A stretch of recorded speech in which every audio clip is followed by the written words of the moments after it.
What do women do, that men would never think about? Factoring in my period when planning events, e.g. wedding day, camping trips, kayaking adventures, etc. Panic when they sneeze during their period. I have given birth to way too many jellyfish. Debating the necessity of shaving my legs for specific events. Planning out which days to wash my hair so it aligns with my schedule.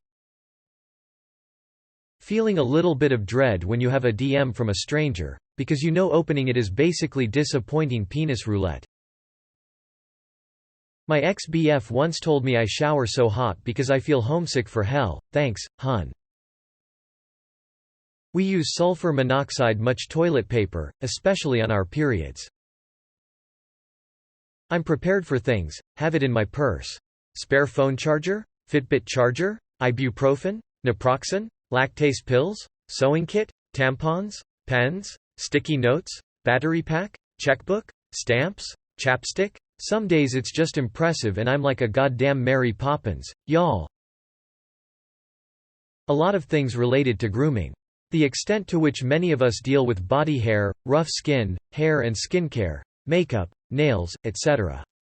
Like it's a meme that women's bathrooms are a mess of random products, but I don't think many men actually think about the time and effort put into actually using those products. They just take it for granted that women's bodies are naturally smooth and soft and pretty.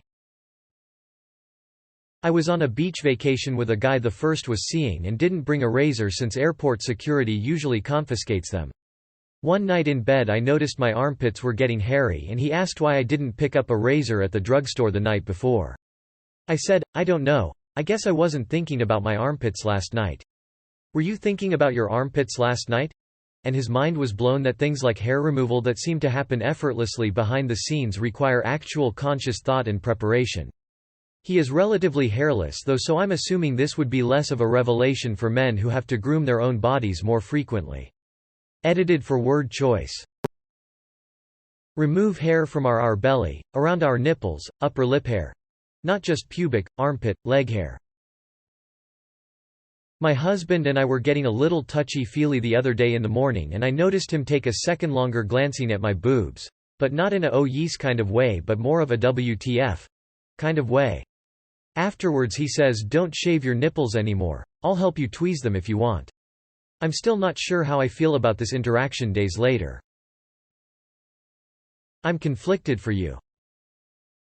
Put off buying a pregnancy test when your period is late.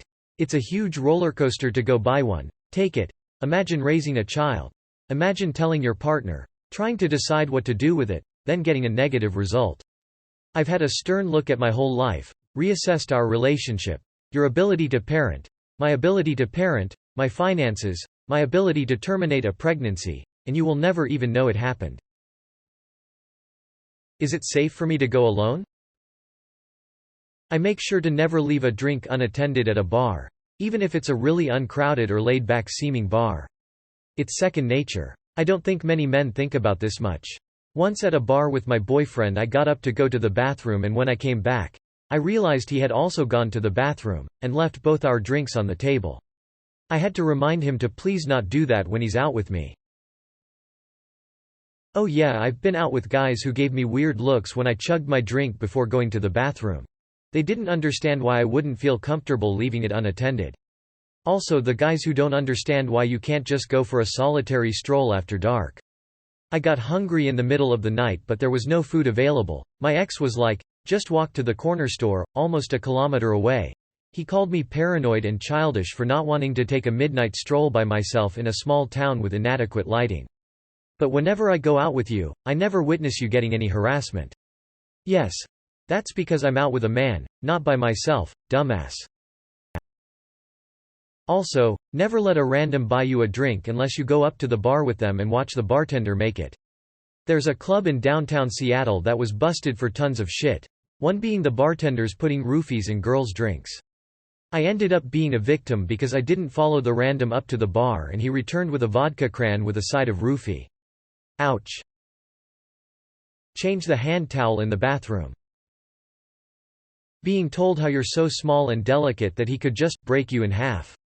I once had a guy actually put his hands on my neck and say, "Wow, I could probably just snap your neck." Go away. I'm assuming men don't do that to other men. Worry about being pregnant even if you didn't have sex that month. Think about how a person you're rejecting might rape and/or kill you. Since most of the more obvious ones have already been said, I'll just put this out there. I doubt very seriously my husband has or ever will Google whether or not his nipples will ever go back to the color they were before 2 kids. Clean the bathroom. 23F live with 222M whose mothers let them suckle until the day they moved out. Lord help me. Spend so much time and money on their pubic hair.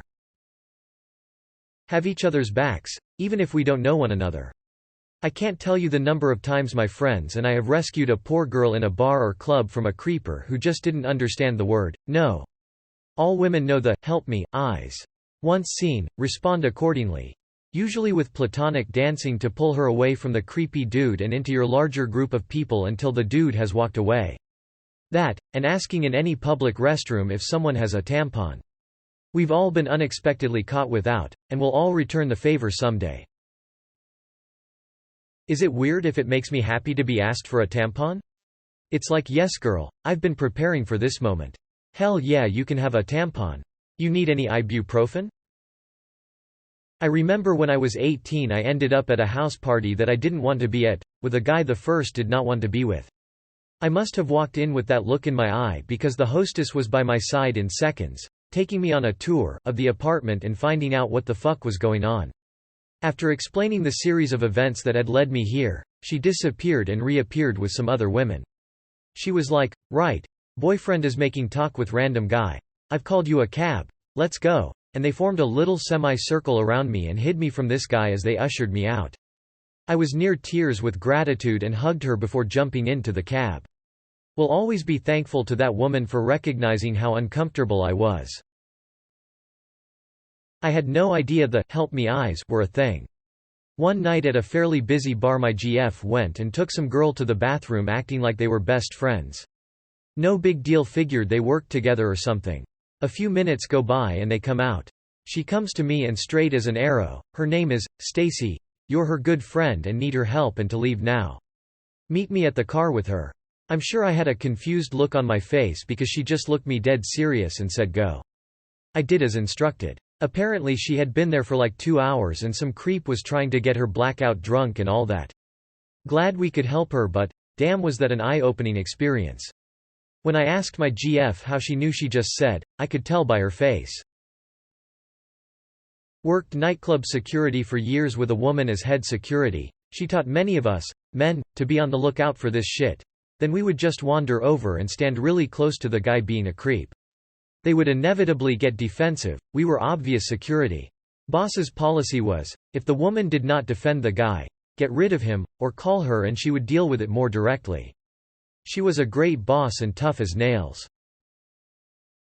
How to seem aloof enough to not attract unwanted attention, but not too angry looking, to attract a bad person looking for a reason to harass a woman. For the most part, thank you and hostess gifts. I gave a thank you present to a guy friend, and while I could tell he appreciated it, he looked at me like I had just stepped off a spaceship. Guys just aren't socialized or expected to give those kinda gifts. Yes. Just social etiquette in general. I always have to ask, what do you think we should bring? Or suggest stopping along the way to pick up wine or cookies or something. He always thinks it's too much, but my mother raised me to never arrive empty-handed. When we're hosting, he likes to question things too, like, are you sure we need that much beer? Or, no, we don't need more cups, we have enough from last time. No, I will not be the person whose party falls flat because we ran out of drinks or because there weren't enough cups for cocktails. That might just be his lack of event planning skills though, lol.